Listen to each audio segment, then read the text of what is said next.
Assalamualaikum warahmatullahi wabarakatuh. Kaifa halukum? Semoga di pagi yang cerah ini kita selalu diberikan kesehatan dan keberkahan oleh Allah Subhanahu wa taala. Amin ya rabbal alamin. Baiklah, marilah kita mulai materi hari ini dengan bersama-sama membaca lafaz basmalah. Bismillahirrahmanirrahim. Materi hari ini ialah tentang malaikat. Secara keseluruhan jumlah malaikat banyak sekali. Jumlah pastinya hanya Allah Subhanahu wa taala saja yang mengetahuinya. Akan tetapi, selaku umat Islam kita diwajibkan mengetahui 10 malaikat.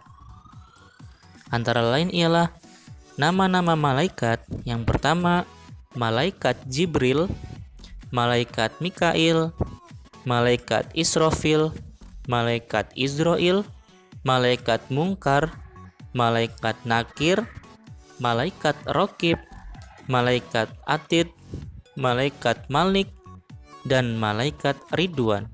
Itulah 10 nama-nama malaikat yang harus kita ketahui.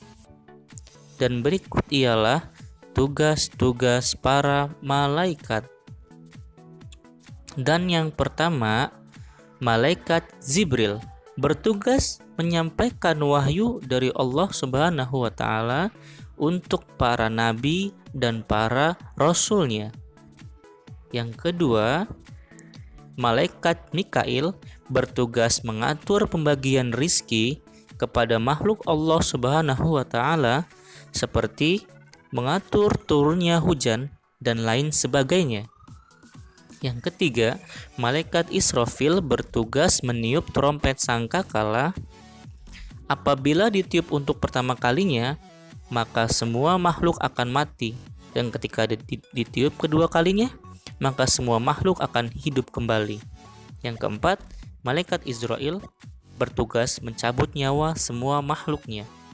Malaikat Izrail juga disebut sebagai malaikat maut. Dan yang kelima, ada malaikat Munkar bertugas memeriksa amal perbuatan dan mengajukan pertanyaan kepada manusia di alam barzah atau disebut dengan alam kubur. Dan yang keenam, malaikat Nakir memiliki tugas yang sama seperti malaikat Munkar.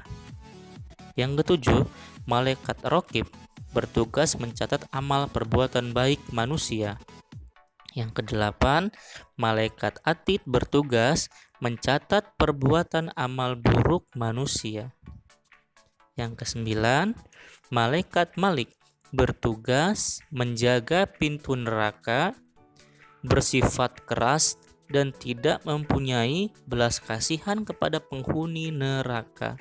Itulah malaikat Malik, sang penjaga pintu neraka. Dan yang terakhir ialah ada malaikat Ridwan bertugas menjaga pintu surga, bersifat lembut dan ramah kepada penghuni surga. Itulah malaikat Ridwan, sang penjaga pintu surga. Dan para malaikat selalu patuh dan taat kepada perintah Allah Subhanahu wa taala, tidak pernah melanggar apa yang diperintahkan oleh Allah Subhanahu wa taala. Baiklah, mungkin hanya itu yang dapat disampaikan. Kurang lebihnya mohon maaf. Wabillahi taufik wal hidayah. Wassalamualaikum warahmatullahi wabarakatuh.